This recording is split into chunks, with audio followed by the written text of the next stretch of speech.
What's up, guys? Welcome back to Military Insider. I hope you guys are having a wonderful Wednesday.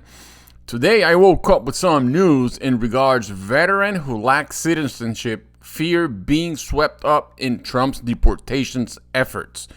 Let me show it to you real quick. So I woke up this morning with this sad news because it's very sad that veterans who lack citizenship are afraid of being deported.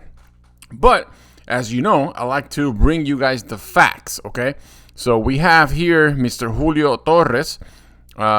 He's a Marine Corps veteran, and he became a pastor a couple years ago. So let's read the report from military.com real quick.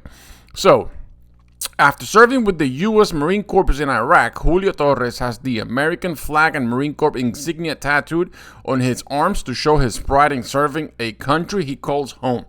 That is I think is very good, very patriotic, and I'm happy. You know, I'm a veteran myself, and I'm always grateful for our veterans. Okay, so let's continue reading on.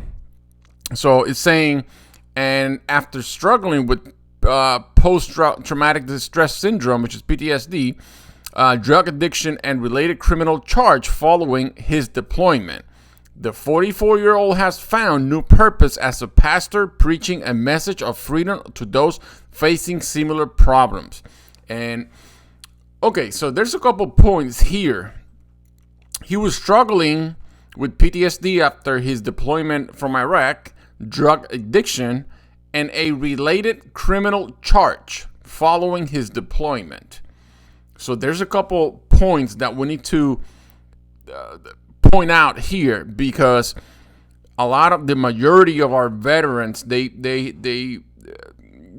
are diagnosed with PTSD, and some of them they become drug addicts, and that's very, very sad. And I know for a fact that the help is not out there for those veterans in need, and I think that's something that needs to change here. I think we need to have a better system in place for our veterans that have this type of conditions, and I'm 100% supportive of this. But let's continue reading these. So he became a pastor, and he's preaching a Christian message, which I'm totally supportive of this, okay? So let's continue to read on. But he says, but these days his community in East Texas feels more like jail than the land of the free. As President Donald Trump works to carry out his mass deportation agenda, Torres, who was born in Mexico and migrated legally to the United States when he was 5 years old, is afraid to venture far from home.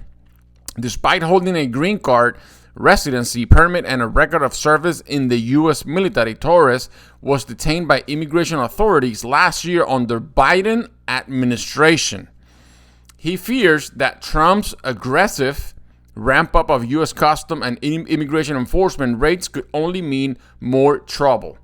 Okay, now this is a statement that he told the reporter.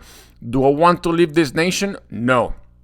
I want to serve it. I want to continue to serve my community, Torres told the AP, the Associated Press. It breaks my heart that I fought for this nation to raise my children in this nation, and now I have to pull my children out of this nation if I get deported. Then what did I fight for?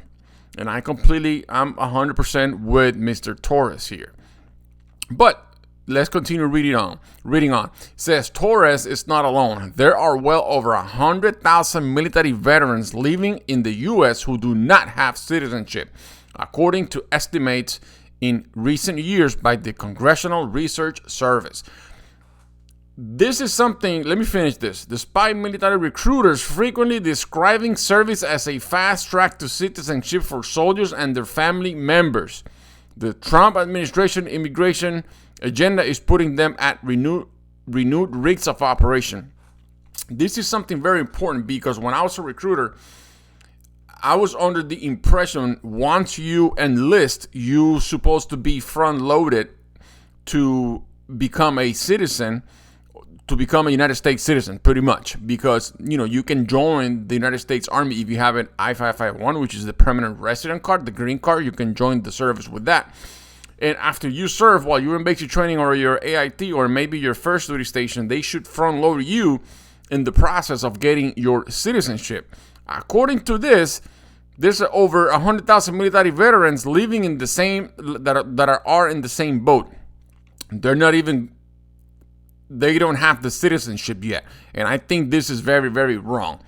There's something there's two things already that the government need to fix. They need to fix the help that the veteran need after deployment and once they retired, and the number two, they need to fix the citizenship for the veterans and for permanent residents. If they told them they will be front loaded after serving or after enlisting, they need to keep their word or put policies and change on place that give them the opportunity to become citizens. And I think they deserve that. And there's been a bunch of different congressmen here and senators that are lobbying for this type of changes, but I don't know what's going on. I don't know what's the hiccup here. But that's something that really needs to get fixed. Now, going back to Mr. Torres and the reason he got detained by ICE, let's read this. From veterans' honors to deportation threats. Torres remember anger welling up as he was taken to Immigration Detention Center in Texas last year after he was stopped by Customs and Border Protection agents at the Dallas-Fort Worth airport. He was trying to re-enter the country after a trip to visit relatives in Mexico. While Torres had a green card, a permanent resident card, the criminal charges from 10 years ago for drug possession violated the term of his permanent residency. So, went back to do some research.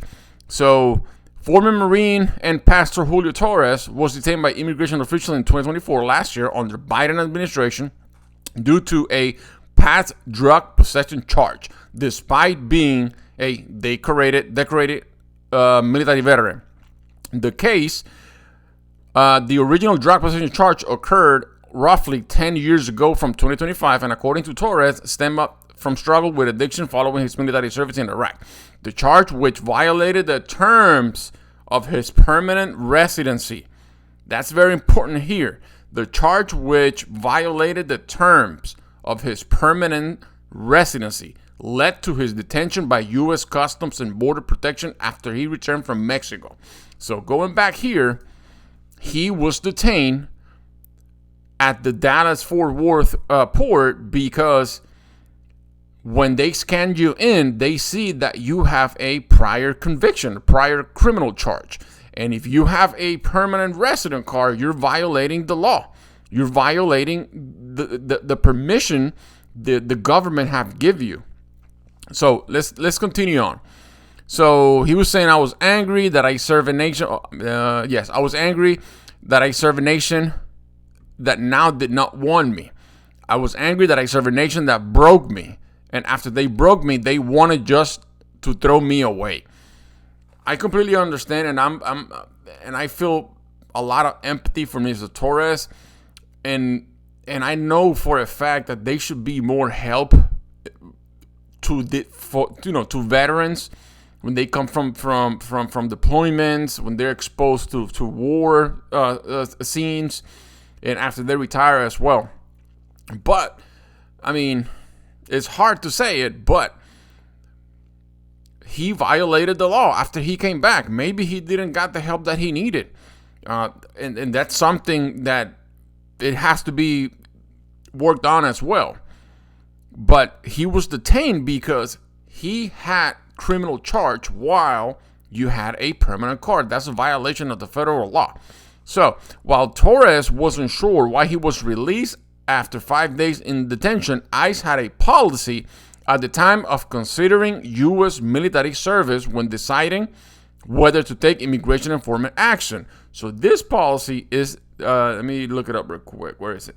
This policy right here. This is the one he's talking about. That's why he got released from ICE at the detention center, because this policy was in place protecting U.S. military service when making this discretionary determination with regards to informant's actions against non-citizens. So pretty much, I'm going to read this all to you guys, but this policy right here helped the veteran out if they have any type of, cases in the past, that they release them and they continue on. They release them into the country and then continue on with the legal process afterwards. So that's the reason he got released. Okay, so let's go back to here. And then he says, fear of being deported has worsened my symptoms of PTSD for Torres. He has night terrors, and I completely understand where he coming from, because I'm not in his shoes, but I can understand his side of the story, and I can also understand the government. But we need to get him the help he needs. But we need to fix the system. We need to fix the immigration policy. We need to fix the help the veterans need after they come from deployment and when they retire. So something got to give. We need to get this fixed quickly. And I was looking. There's another big factor here, because on the state of Texas, depending on how many grams or units you are with you at the time of detention, it could be, a felony, because they can consider it as a trafficking. So I don't know, because I don't know the details about his case, but it could be a felony. It could be a first degree felony. It's a big deal, but that's something that, it's something that needs to get fixed, and that's something that needs to get addressed.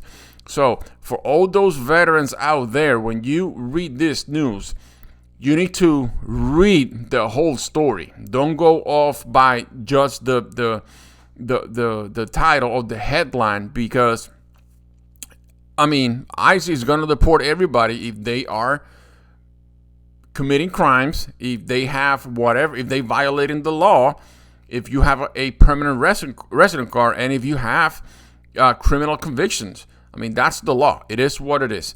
But for those veterans out there, make sure you still keep doing the right thing.